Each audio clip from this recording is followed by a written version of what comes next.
All right, welcome ladies and gentlemen, creatives from all over. Wow, you're excited to be here. Look at that. Got some fans, Jags. I like it.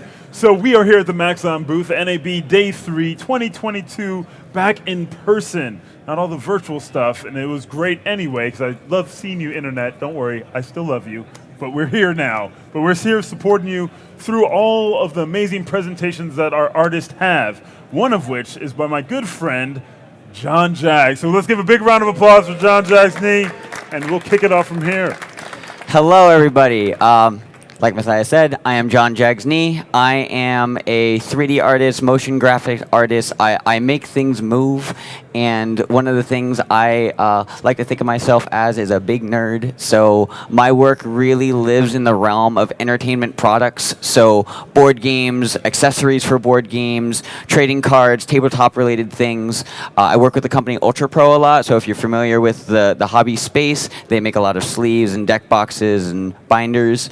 A lot of really cool things that I just get to animate in 3D, so that's a lot of fun. I also have a YouTube channel, youtube.com/JonJagsKnee, where I basically eat food, do fitness things, and film things. So I have tutorials on After Effects, and that's kind of what I've been focusing on lately. But I will vlog my food shenanigans whenever I visit a fun new place, and occasionally I'll put out a fitness thing. I have competed in powerlifting once, and then COVID happened, and I couldn't compete the following year, so I was like, why? So hopefully that will happen soon, but rather than telling, I will just show you guys my reel, and I can show you what I do instead.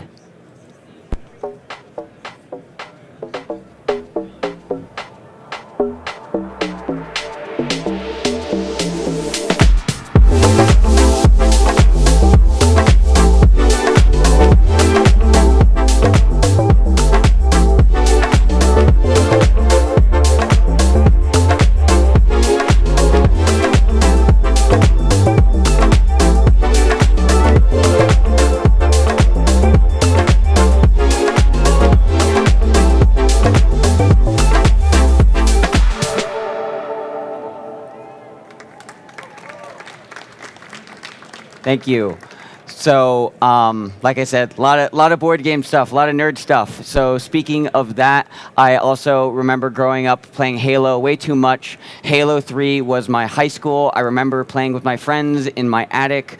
We would have 24-hour LAN parties, and that when Halo 3 released, that trailer meant so much to me. And when Halo Infinite was on the horizon, I was like, I want to remake this. So with my friend Mathias, we collaborated on that project. He helped doing a lot of the modeling that you'll see in this. Then we ended up picking up some models on TurboSquid because I can't sculpt, but Anna can sculpt. So maybe she could help me with stuff like that in the future. But we found the Master Chief model online. But where I came in is I built the environment completely from scratch from World Creator. Brought that into Unreal, did the lighting, did the environment, added the trees, which were from TurboSquid, but then also like kit bashed so many other things together. So what I'm going to do is I'm going to play said trailer, and I'm going to sort of discuss what went into that, and then at the end I will play it in its entirety. So just the gratuitous piano cue. That is the one thing I did want to hear. So all of this was done using Cinema 4D into Unreal, into After Effects. And the way we executed this is, like I said, we built the environment, and then we used assets from the Unreal Marketplace to create the landscape. The grass came from there. Some of this grass here is from Megascans. This sign is something I kit bashed together to add a little grunt. This is my girlfriend, because I did not know how to do a CG Cortana, so I was like, all right, Amanda, you're going to step in front of the camera, and I'm going to green screen this.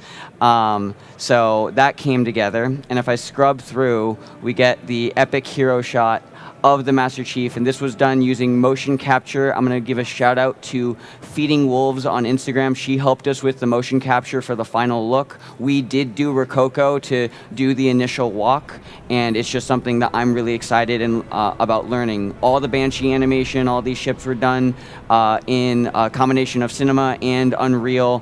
This entire portal system was done in Unreal's Niagara particle system with a little bit of Trapcode particular in the foreground. All this was Niagara. So there's a lot of extra steps that went into it. But the big hero of this trailer, obviously, is this big mysterious alien portal.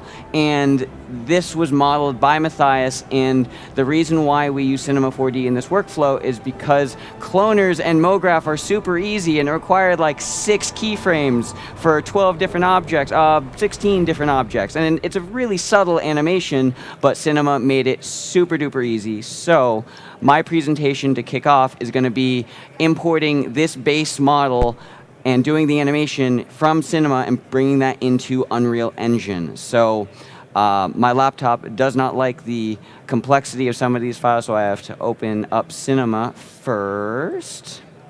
And let's pull up my presentation file. Now I'm using R25 just because I didn't update. I didn't want to risk anything, but Jonathan Winbush earlier did use the newest version of Cinema 4D, so it would work perfectly fine. I was just being a little cautious. But here is the model that Mathias put together, and I was super stoked to get this. And what I had to do is first figure out how to animate this and then bring it into Cinema. So let's take a look at what I have here. I have some layers to show the animated bits, the things that are actually going to be moving, and then the unanimated bits, which is the stuff that's just static. So with these panels, the biggest thing when it comes to MoGraph animation and plane animation is making sure that your axis point is correct. So I'm just going to solo this by selecting these guys and solo these panels and turn off my cloner. So we have this panel here, and fun fact, the axis point on this is not attached to anything at all. Because we're so far away, we're just faking it, so it looks fine. So this axis point is also very important, though, because this is how you get that clean rotation across. So whether it be Cinema or Unreal, if your axis point is off, then the animation won't look correct. So I'm going to turn my cloner back on, and whenever you have a cloner in Cinema, it will default come in as a grid, but very conveniently, there is a radial tool. So let's just set it to radial, and then Mathias just set it to be the size of the big outer ring. Same thing with the big panels. Those are just these big set quadrants in the middle, and if I solo that, we can see that the axis point on this is moving in this direction, and that's important because this part is going to be moving outwards and upwards slightly. So I'm working with a Cinema 4D file that I've already doctored up a little bit, just because I don't want to go into like too much of the fine detail. You can check out my YouTube channel for more of the minutia of things. So I'm going to start off with these little panels. I'm going to click my unsolo button, and the goal of this is to bring these panels up and rotate it upwards, as if the alien thing has not been open for a very long time. So we're going to go up to MoGraph, and we're going to add a plane effector, and it's going to push it up by 100 centimeters, but we don't need that. Instead, we need it to move on the rotation. So we're going to uncheck the position, go to the rotation, and I know it is going to be the pitch of it. And if I move this around, I can see that we're moving on the axis that we need to. Awesome. So I could animate this property, but Unreal likes using the MoGraph tools instead. So what I'm going to do is I'm going to set this value to let's say 60. It doesn't really matter all that much. And then I'm going to go to my fields of my plane effector, and I'm going to add a linear field. And now half of them are down and half of them are up. The alien thing broke. No, that means that the linear field is kind of like a force field, where the plane effector will only happen within the force field. So if I move this linear field around, they're kind of dancing now. But what I want to do is have it go up. I want the linear field to go up and down so that we get a clean animation. So I'm going to undo that, and I'm going to change the direction of the linear field. Negative Y or positive Y, doesn't really matter. All I want is that when this goes up, the objects are going to rotate around their axis. So I'm going to go to the beginning of my timeline. I'm going to add add a keyframe here, and I'm going to jump to like frame 600, and I'm going to scooch this up just a little bit. So now if I play that back, hey, look, it's doing the exact thing. Now, in the trailer, I went through and like just watched the trailer and timed out everything, so I know it's about an 800 frame animation. For this presentation, I'm keeping it a little bit shorter so that we're not going through a ton of frames. But there's a little detail I want to add to this this alien thing. I want to add a little bit of pop to it. So right now it just starts and stops. And if you watch the original trailer, there's a little bit of like a hiccup, as if the device has not been open for a very, very long time. So I want to effectively duplicate this animation. So I'm going to do the same thing, but I'm going to add, it's going to be much faster. So it's like pressure is releasing from it. So I'm going to add a plane effector again. I'm going to go to my parameter, turn off the position, turn on the rotation, change the pitch to like -13, somewhere in that range, and then I'm going to add a linear field again. So once that's there, -y, I can bring this up and down, but I want this to be faster. So on frame 0, I will make a keyframe, bring it up. Excuse me, I'll go to frame like 24. And then I will make a keyframe, and then I'll go to like frame 48. Boop, boop, boop, boop. F and G will go forward and backward on your timeline, by the way. F is backwards, G is forward. So fun facts, make a keyframe there. Oh wait, and I want to bring that down. So now this animation will look like a little pop, and then it'll slowly start to come up.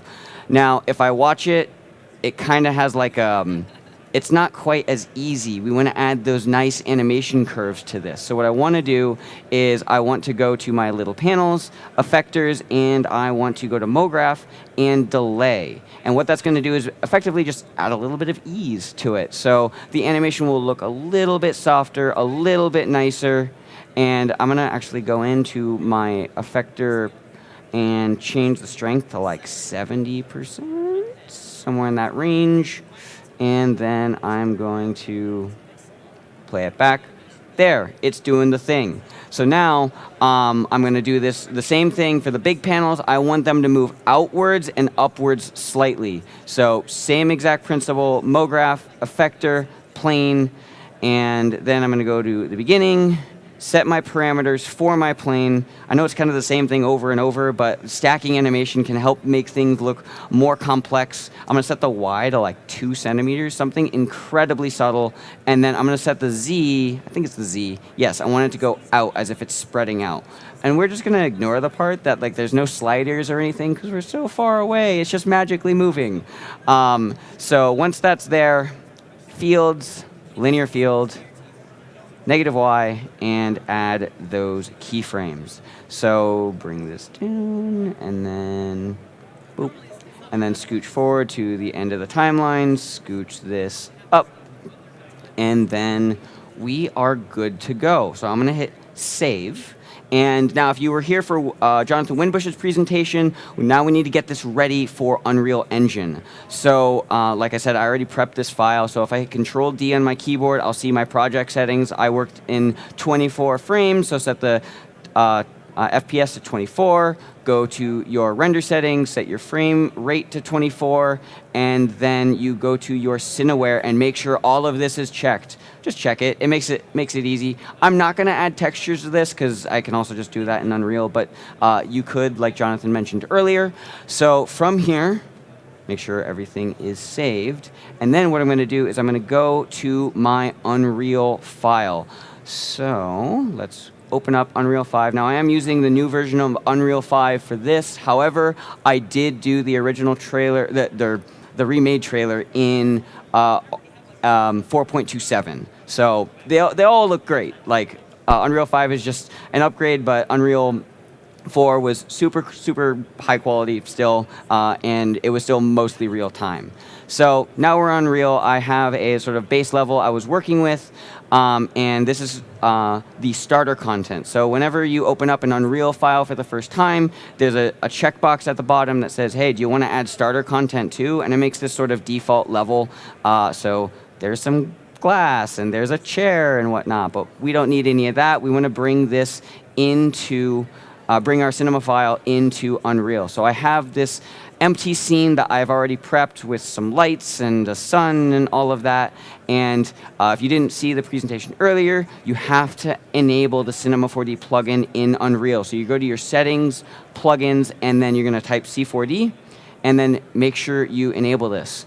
Once you enable it, you'll have to restart Unreal, but once that's done, you're good to go. So you can start importing your cinema files. So you can go to this little checkbox up here, or this little cube with the plus sign, and go to Import Assets, Datasmith, and we're going to navigate to our Halo file, which would be this guy right here. Boop, boop. And it'll take just a second. Hey, look, it's right there. So now you'll see that there's this weird clipping geometry. In my cinema file, I had some hidden geometry that was like my backup, my break glass in case of emergency sort of stuff. So I'm just going to like throw that over there. Bye, I don't need that anymore. And there should be another one in here. Backup geo, just goodbye. And then now, if I look in my content folder, I realize that I did go through that a little fast, and I'll be importing another file in just a second. But when you import a cinema file, what happens is it will make a folder. So the name of my cinema file is this folder here, and if I go into it, I will see my geometry, so all of my FBXs, my static meshes, and it'll bring in some base materials if it has them. And I want to go to the animations folder. And in the animations, you'll see a little clipboard. This is your level sequence. It's kind of like a video editor inside Unreal, and you'll see all of these keyframes. All of the objects that we had in Cinema are baked down into keyframes. So if we were to scrub through this and play it back, we can see that, hey, look, the thing is moving. And we can scrub through and see that all of the animation that we had in Cinema is now in Unreal Engine. And the benefit of this is now we can take advantage of real-time rendering. Or, hypothetically, if I hit the play button, this could also be a video game, and I could walk around and jump through things. Unfortunately, there's no collision, but like, hey, there it is. So we got a really complex animation with this big portal thing, but now it's in a real-time tool. So then, depending on what you need, the quality of the render that you need, you could use either Redshift, which I use quite often, or you could use Unreal. So that concludes this part of the presentation, going into from Cinema into Unreal for the Halo project. Now, Winbush challenged me to do a slight addition to my presentation today. So one of the things I really wanted to showcase to the cinema artists out there is like a showcase of MoGraph. Like, we make dailies, or we just do like random tests with the fields and effectors and whatnot. So I'm going to jump to my content browser, and I'm going to go to a second level. So think of Unreal like a sort of it's a video game client, so to speak, and you can jump into these different video game levels, basically. So I'm going to jump in here, and sometimes it takes a second because it's trying to load up all the things that are there. It's saving all of the assets in the background. So while that's loading up, I'm going to pull up my other cinema file. So what I have here is MoGraph to Unreal, and this is a YOLO daily that I kind of put together, and it's just a camera move looping around this set of cubes that are moving up and down, and it should theoretically loop. There it goes. And then also, if I go to my Cam 01 and I scrub through, there should be some falling dice. Of course I did dice, because that's kind of all I do anyways. So we have that. So this is still going. Interesting. Well, I'm going to let that go for just a second. I can tell you a little bit about how I did this. This is slightly more complex than what we did. Instead of adding a plane effector, we added something called a shader field. And the benefit of a shader field is you can do some fun animation based on a fractal noise. So if you've used After Effects before, you can be like, hey, noise, just move and do things. So With that, I can set the loop point, and I want this to be 10 seconds, and I just made it really slow. So that's driving the animation of the cubes here, and then the way I set up the camera move is that the camera is under a null that's at the center of the spinning the cubes, and then it's just rotating around 360 degrees. And then the dice over here, they are just a cloner that is with some dynamic platonics. I didn't texture the dice just because I wanted to keep it simple. And now, if I navigate to Unreal, I have this scene where I already set up a little landscape. I have some lights in here, and I want to import that cinema file. So I'm going to go to Datasmith, File Import, and then I'm going to navigate to my MoGraph file. Now, this is a little bit larger, and the reason why you save this anywhere is it sort of bakes all that animation down, and then you can just double-click on that. I'm going to just drop it in there. And I realized I did have a duplicate folder in there. So now it's freaking out, and the reason why that's happening is because there is a plane in here that is clipping with the landscape, so we can just say, goodbye, don't need that. And I'm going to scooch my content browser up just a little bit, but I can navigate through. The scene is very, very small relative to the world, because it's kind of to the scale of board games that I do. It's all like 1 centimeter dynamics because it's board games. So if I go into my level sequence, I can see I have all these keyframes. I have the camera animating, and I have the dice falling over there. Now, if I were to look through my camera 01, we can take a look at the dice, and it's blurry. Why is it blurry? Well, Unreal likes to use cameras that almost behave like real life, so I can type camera in my outliner, and I can select my camera, and I can set my focus distance. So I can just select the little eyedropper here and say, look there, please. And then I can just play this animation through, and then the dice fall, and there they go. So there's a little dice thing. And then if we navigate to the other camera, I have some, the same thing, and I'm going to set my focus distance one more time. So now we have that, and the camera is looping around. Now, I want to bring this to life a little bit more. I want to add maybe some reflection. So I'm going to jump to my content browser really quick, and with the starter content, I'm going to go into my material, and I'm going to just change the landscape to have a metal material, because I think that'll look cool. Why not? So I'm going to drop this onto my landscape, and I know I'm going really fast. My goal behind showing this is that it's just a really cool way to get really fast, cool-looking things out of Cinema, and then if you need to render this fast, then now you can do it in real time or almost real time. So when I say almost real time, if you want to add more samples to this, you can, and that'll change the motion blur and give you more samples per frame. But it would still be faster than, say, Redshift. But from here, I could just go back to my sequencer and play this back, and we get this nice little reflection on the new steel ground. I have the materials there a little bit reflective as well. So yeah, you could do some really fun MoGraphy things too with Cinema. You don't just have to, or with Unreal, excuse me. You don't just have to use, do character stuff and make games. I've used it on a ton of board game projects, and it makes it super easy to do really complex animations, like cards fanning out, or a bunch of cards like flipping or something.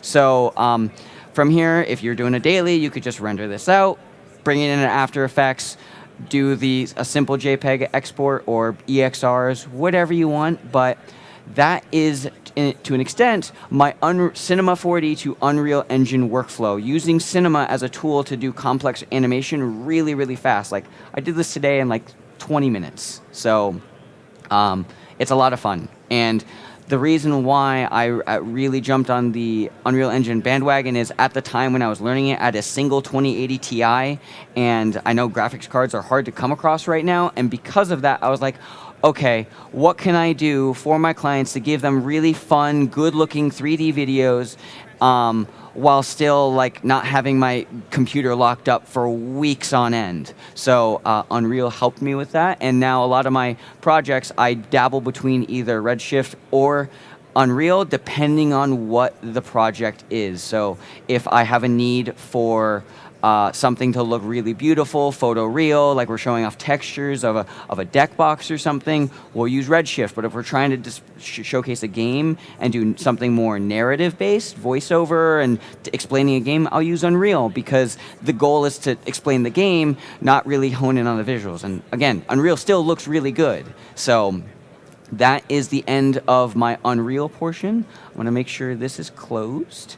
And we're going to jump over to the next part of my presentation.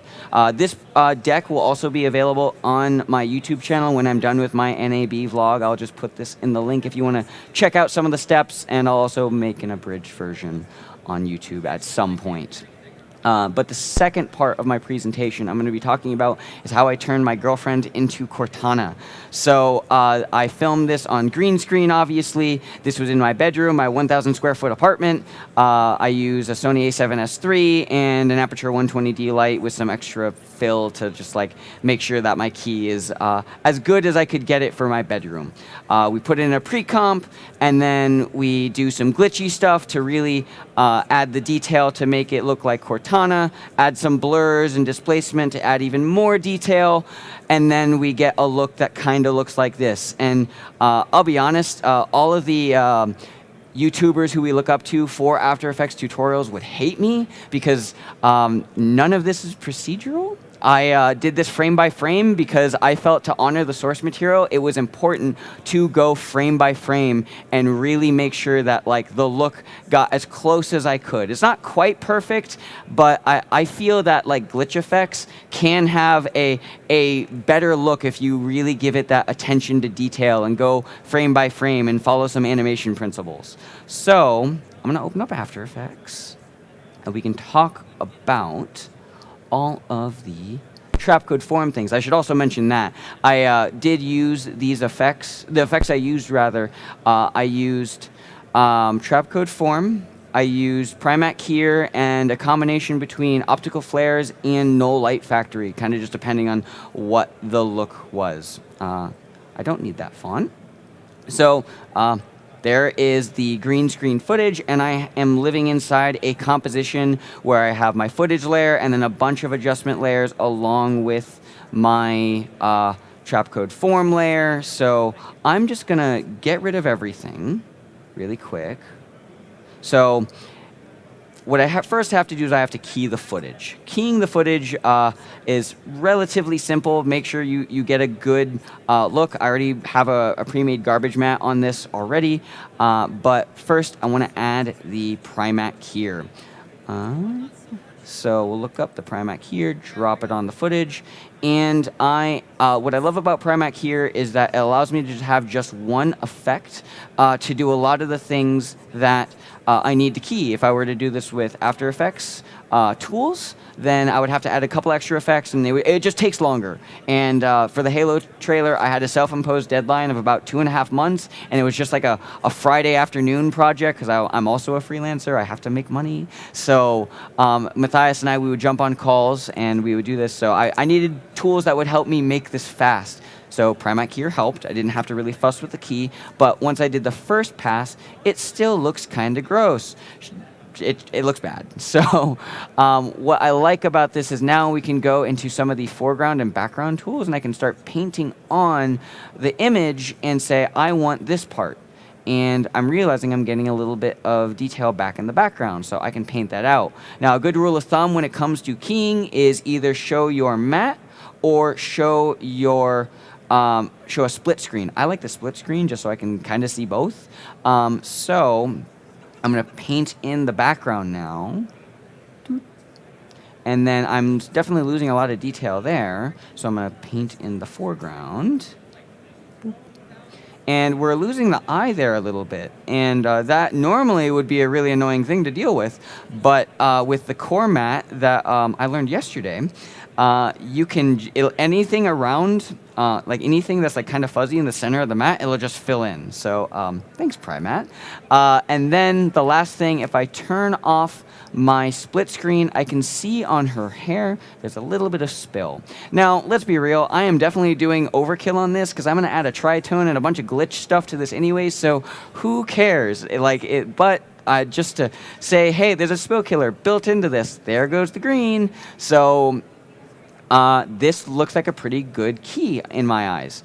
And the way I would work on this now is jump back to my original composition, and if I solo my footage layer, there it is. So now I can start adding effects either directly to this footage, or I can add adjustment layers. Now, before I do anything, I'm going to add a couple effects to be a little bit proactive on the thing. So I have these extra layers down here that are hidden, and some of them are driving different effects for future use with Trapcode Form, or the way I'm going to animate some other things. So I'm going to jump into this ramp pre-comp here, and what this is just a simple gradient ramp, but you use this as a way to, like a clipping mask or an alpha matte for the footage. So I'm going to set the ramp to be pure white right now. So I'm just going to scooch this over here. And I'm going to add a set matte effect on the footage layer. Now, I just realized I used FX Console from Video Copilot. I recommend that, but I know we're not supposed to use plugins and stuff, so we'll look up set matte. And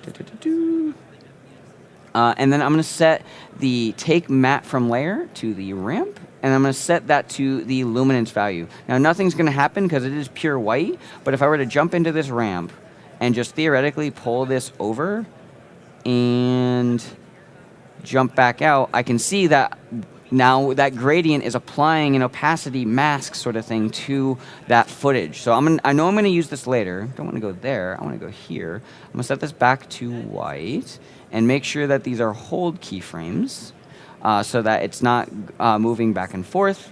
Now I'm going to add my favorite part, the Trapcode Form. So I'm going to unsolo that. I'm going to save early and save often. Because I am adding a ton of effects, it might chug a little bit, so I am running this at quarter res. But now I'm going to go to my effects and presets and add a Trapcode Form. And when I was first starting out with After Effects, I loved all the particular, I still love particular and Trapcode Form. I think it's just a lot of fun to just play with and make sparks and stuff. So this is what Form looks like when you first import it. It's a box. Very cool.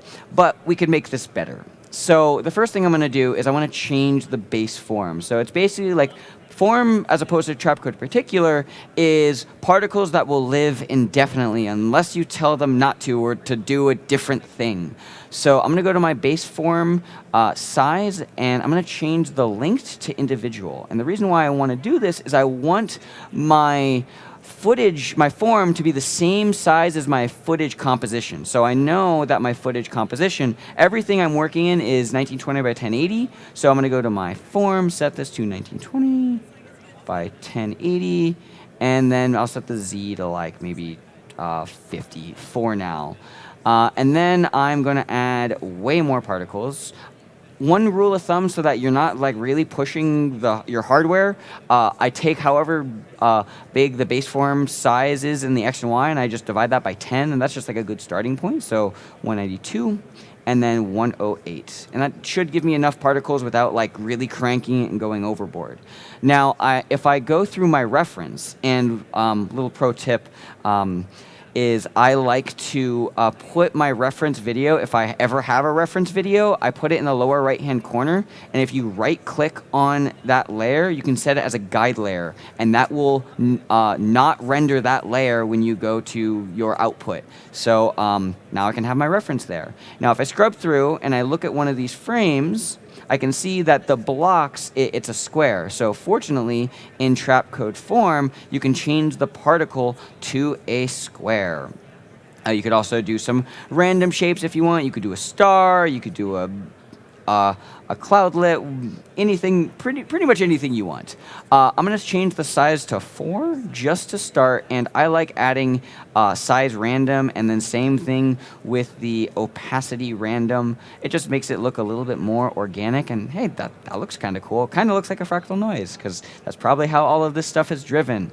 But now, how am I going to get my footage to my form to obey the footage? So I go to my layer maps, and what the layer maps does is it basically says, hey, I want you to look at this, and form, please make it look like this. So go to my layer of my color and alpha. So I'm looking for the color and alpha of my footage layer. So I'll set it here. I know that's the name of my footage layer. I probably could have named it footage, but that's okay. I'm going to make sure I set it to effects and masks.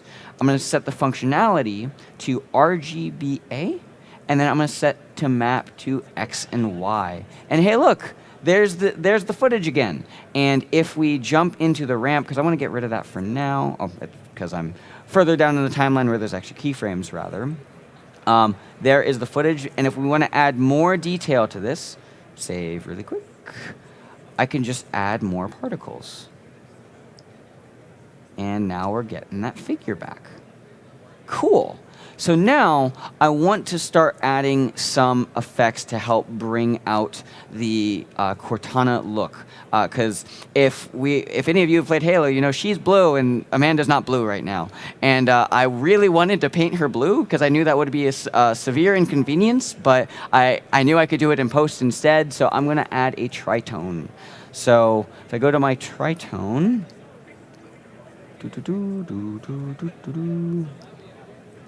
and then after I add my tritone, I'm just going to select a blue. Doesn't really matter for now.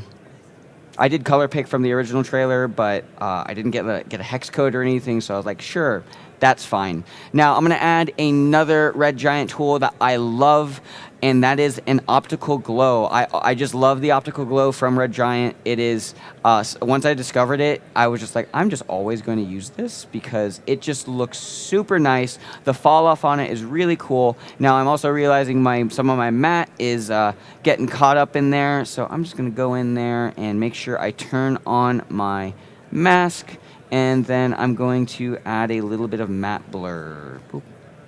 And that should fix it. Come on, dude. Let's go back to our comp, because I know I was going really fast earlier. It's so subtle. And you can just kind of go in these sliders and just fuss with things a little bit, and this should... Let me turn off my glow so you can barely see it anyways. So what I'm going to do is one of my favorite parts about the Optical Glow is the highlight roll-off. Now, with Primac here, I could fuss with it more, but I don't want to bore you guys too much because this slider should theoretically fix it, and that is not the highlight roll-off, excuse me, highlights only. And it's going to look only at the brightest parts of my image. So because of that, it's going to look for the whites. And now I get rid of that because it was looking at these mini pixels in the key that I just didn't see. So now we definitely have a glow, but it's significantly too bright. We're losing a ton of detail. And if I go to my... You know what we're going to do is we're going to actually change the size to 2 and the size random to 0, and then the opacity to 0, because we're definitely, it's a cool effect, but it's adding way too much detail. And oh, excuse me, I'm a little silly. I kept the core matte on. That is why. Too many pre-comps. So if I set my comp, there we go. That should fix it. There's Cortana again. So go back to my Optical Glow, and I can turn that on. And now if I turn on my highlights only, I can get more of that detail when I turn on the glow, and we're getting rid of that extra little bit that was happening on the inside. So I love this slider. It makes it so that you don't have to render out any like fancy other pass with like extra highlights and stuff. That's a black and white. It's just like just slide this. It's super easy. So that is getting us started. And if I scrub through my timeline here, if I go through the actual, I can see that we're getting a lot of different shapes, different fractal noises, different Trapcode Form. Sometimes it's sharp, sometimes it's blurry, so we're going to add even more effects to this. So I'm going to add some things to my displacement adjustment layer. So I'm going to add a displacement map. There is my displacement, and I'm going to add 2 of them because in my composition here, I have 2 like glitchy pre-comps that are driving the glitch effect, and both of them have a slightly different level of detail. So this first one here is just a fractal noise. That's a blocky pattern that's just being animated, and it has like a random seed expression. So that's one. And then the second one is from a plugin that is very useful called JS Displacement, and you get these really cool looking displacement glitchy effects. So this just helps add even more detail to some of those glitch effects. So I'm going to add this displacement map, and then I'm going to set the displacement to look at glitch map 1. And then if we just crank this up, we can see, hey, look, there's a glitch effect. I'm going to turn this to 0 and 0 for now so we can see what's happening with the second one. Thank you, autosave. Save again just in case. And then I'm going to duplicate this displacement map. So I'm going to hit Control D on my keyboard. And then I am going to look at this glitch map number 2. And if I crank this up, now because it's moving left to right, because at this current frame, it's probably mostly white. If I just go in there, or mostly black, excuse me. It's one of the extreme colors, but if I were to scrub through, I can get a different look. So that's a really cool looking effect. And now I want to add the final couple effects to help drive the Cortana look for the trailer, and that is going to be some blurs. So I'm going to add a fast box blur. I'm going to add a directional blur. I realize I'm using the plugin that I'm not supposed to because it's just a muscle memory. And then I'm going to add a levels. And then I'm going to add a transform.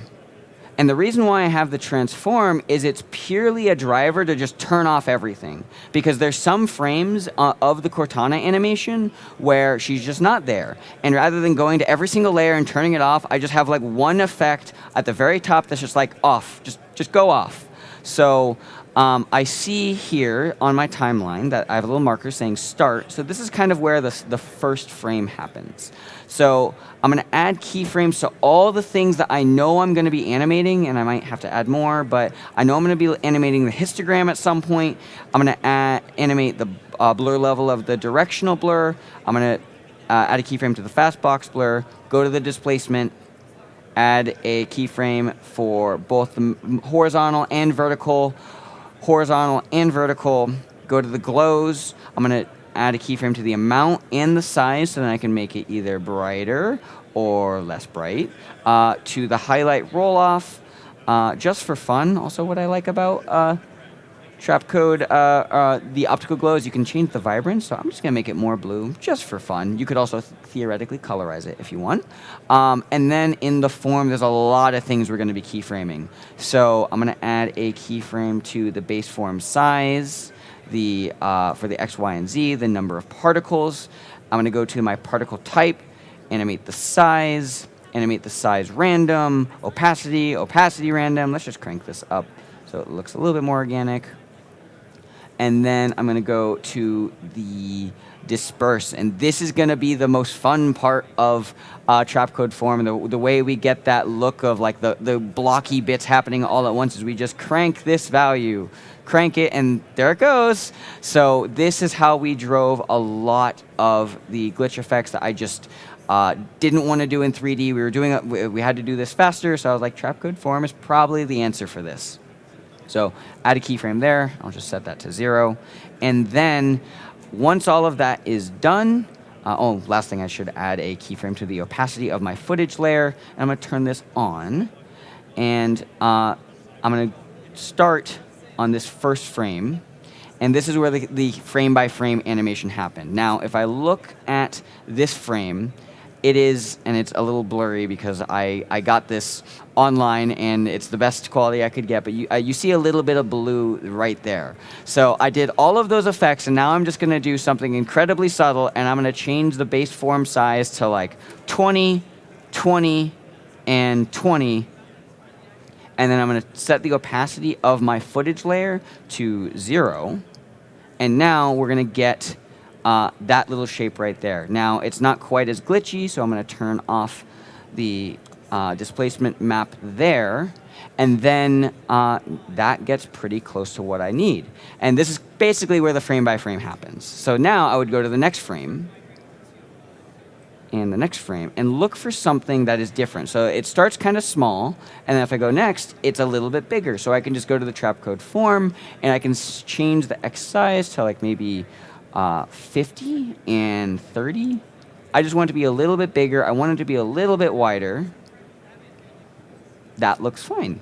And I'm just making sure I'm looking at my reference down here and saying like, yep, that looks perfectly fine. Cool. Now, it's not quite perfect, but at this point, we're pixel peeping and we're adding some creative liberties. Now, how would I achieve this shape, this big block across the center? I could fuss with the form, but I've honestly found it's just easier with shape layers. So what I did is I just control-click to deselect my layer, and then I will just double-click on my rectangle tool, and that will create a shape layer, and then I'm going to go into my rectangle tool, rectangle path, and then I'm just gonna scale this down to where I want it to be. I'm gonna make this a little bit wider.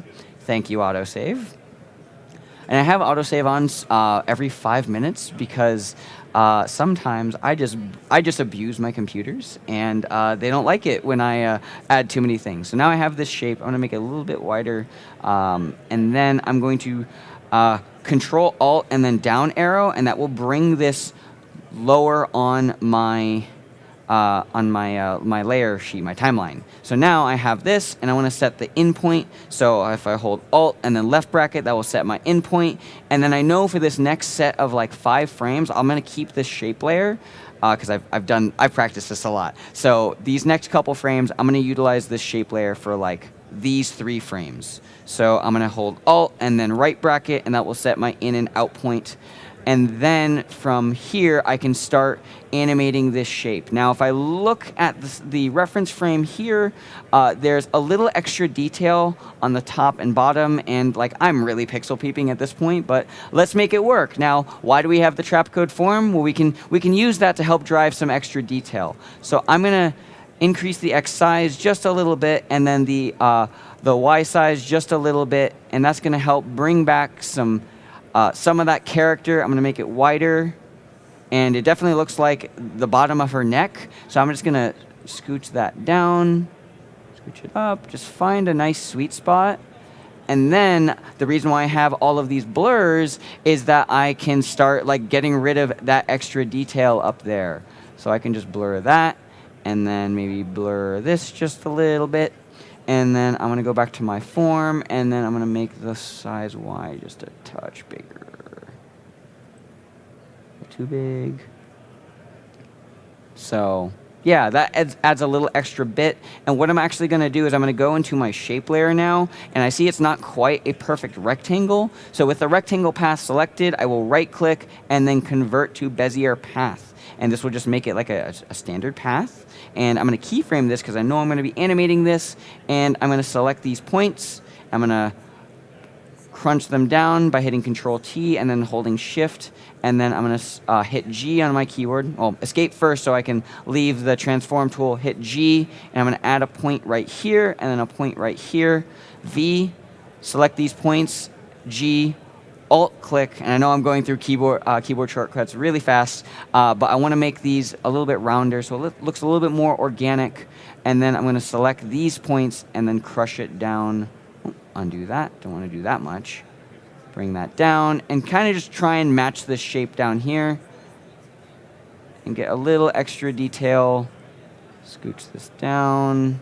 Scooch this down. And theoretically, you could also do this with a lens flare. This is like, to an extent, like digital, like After Effects illustrating. We're trying to get a look, but instead of with a pen, because I can't draw, we're using shapes and whatnot. I guess that's graphic design. But now I want to accomplish this shape, so I'm going to select all these bottom points, and I'm going to scooch this down, bring this up, and then I'm going to set the form. I'm going to set the Y to, say, 1,000. That's 100. I mean 1,000. 3 zeros. So we're getting a little extra detail up there. And then I'll set this to maybe 1920. Let's just go back to our base look. Get that little highlight. Like, it's so, so subtle. But you get the idea. And then the last frame I'm going to do up front is going to be this frame over here. Now, this is where Trapcode Form really shine. We get that look, but we also get the characters. So I'm going to set the opacity of my footage layer to 100% because I want the silhouette of the character there. And I'm going to go back to my blur. I'm going to set the blur to like 1 because it's still a little soft. Set the blur length on the directional to like 3. And then I'm going to go to my Trapcode Form layer, and I'm really going to crank it up. So I'm going to bring up the size just a little bit. I'm going to add, I'm going to start with 192 particles, and I'm just going to go to my disperse and just like crank that up. So then I can get that look of like all of the points scattered across. Now, I do see it has a little bit of a glitchy displacement look. So I'm going to go back to my displacement layers, and then I'm just going to find which one does the thing. I could go in and like change the frame, and I did for the original, but for right now, I'm just going to keep it simple just to get that look there. And I'd say that looks pretty good. And what I did ultimately at the end of all of this is I really just went frame by frame and just tried to match the look. So if I go to my main composition, when I would finish this, I would have my footage, my PNG sequence or EXR sequence on the bottom, and then I just overlaid the footage. So I could just select that there, and there's our frame. Now I do realize that it's all black. I could set it to screen. Another really cool part about the Red Giant tools is if you go into some of the effects down here, you can go to your alpha channel and set unmult. And now we have an alpha channel. So if I go back here, there is the Cortana look. So that's what we did today. And then if I turn on what I did previously, that was the other look that I did. So definitely different, but my goal was to really just try and emulate the source material as best I can to make it just feel as good. So I'm going to end my presentation by showing the trailer because it makes me all warm and fuzzy, and just showcase like the power of like bringing cinema together with Unreal, with After Effects. It's a lot of fun, and I love that we can do all these things nowadays. So without further ado, Halo time.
This is the way the world ends.